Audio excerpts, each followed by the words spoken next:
Class 10th का जो तीसरा लेसन है वो है बहुपद। और इस बहुपद को पढ़ने से पहले, यानी जो इसकी एक्सरसाइज है 3.1, इसको पढ़ने से पहले आपको सबसे पहले ये पता होना चाहिए कि द्विघात बहुपद क्या होता है, जिसके बारे में अपन चर्चा कल कर चुके हैं कि द्विघात बहुपद क्या है, रेखिक बहुपद क्या है, त्रिघाती बहुपद क्या है वगैरह।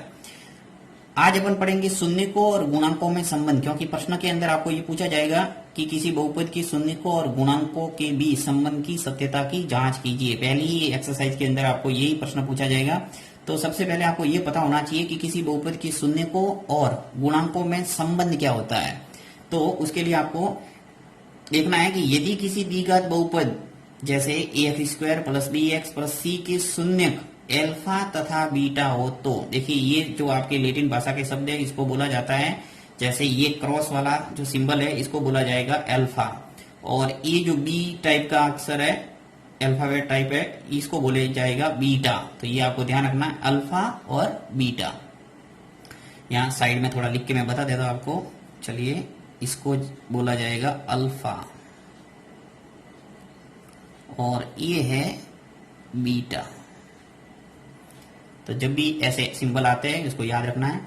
अब देखिए यहाँ पे सबसे पहले अपन लिखते हैं कि शून्यक अगर अल्फा और बीटा है तो शून्यकों का योग क्या होगा। तो यहां लिखता हूं मैं, शून्यकों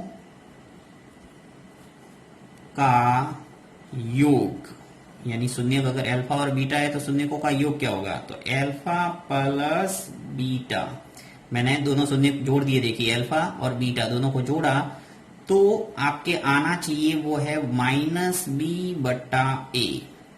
अगर द्विघात समीकरण ये है, द्विघात समीकरण का व्यापक रूप यही है ax² plus bx plus c। तो यहाँ पे मैंने लिखा क्या है, -b/a। अब b क्या है, x का गुणांक, यानी x के आगे जो भी अक्षर होगा, जो भी अंक होगा वो क्या हो जाएगा, b, और a क्या है, x² का गुणांक। तो यहाँ पे अगर लिखना चाहो तो ऐसे भी लिख सकते हैं, माइनस तो आएगा इस फॉर्मूले के हिसाब से, b है वो लिख सकता हूं मैं x का गुणांक। तो यदि आपको ऐसे याद रखना है तो ऐसे रख सकते हैं, और -b/a लिखना चाहे तो -b/a याद रख सकते हैं, क्योंकि प्रश्न के अंदर आपको लिखना पड़ेगा। अब a है उसकी जगह लिखूंगा x² का गुणांक, तो x² का गुणांक। ये तो हुआ शून्यकों का योग। अब हम लिखते हैं शून्यकों का गुणा, शून्यकों का गुणनफल या गुणा, एक ही बात है, गुणनफल ही लिख लेता हूं, शून्यकों का गुणनफल। और शून्य क्या माने अपन ने, अल्फा और बीटा है, अल्फा और बीटा है तो इसका गुणा, तो गुणा कर देता हूं अल्फा का गुणा बीटा से। तो जो शून्यकों का गुणा होता है यानी अल्फा बीटा, वो होगा क्या, c/a। अब वापस चलते हैं, जो द्विघात समीकरण का व्यापक रूप है, देखिए क्या है, ax² plus bx plus c। तो c है वो क्या है, अचर पद, यानी जिसके साथ में x नहीं है, सिंगल है, तो इसका अर्थ हुआ ये अचर पद है, अचर पद। a है वो वही, a क्या है, x² का गुणांक, यानी x² के आगे वो हो जाएगा x² का गुणांक।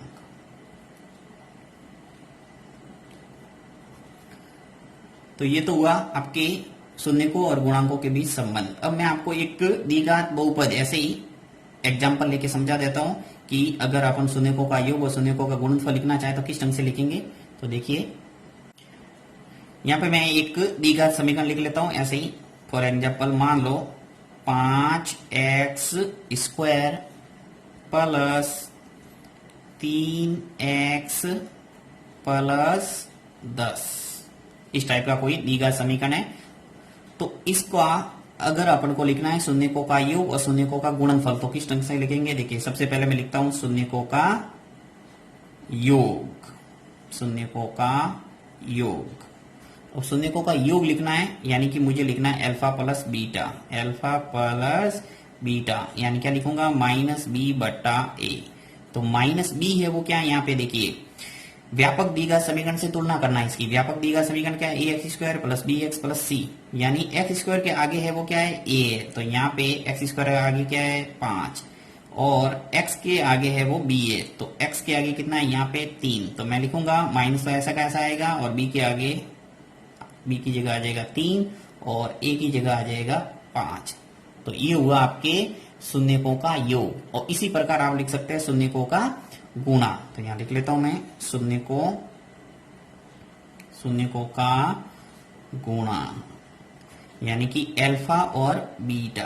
तो चलिए अल्फा बीटा क्या है, सी बटा ए, ये अपन ने सीखा है, सी बटा ए। अब सी है वो क्या है, देखिए इस दी गए समीकरण के अंदर सी है वो क्या है, 10 है, तो सी की जगह आ जाएगा 10 और बट्टा ए है वो एक्स स्क्वायर का गुणांक है, यानी आ जाएगा 5। तो ये है लिखने का तरीका, शून्यकों का योग और शून्यकों का गुणा। आगे और प्रश्न के अंदर आपको क्लियर हो जाएगा। ये मैंने ऐसे ही आपको एग्जाम्पल लेके थोड़ा हिंट्स दिया है ताकि प्रश्न करने में आपको आसानी रहे।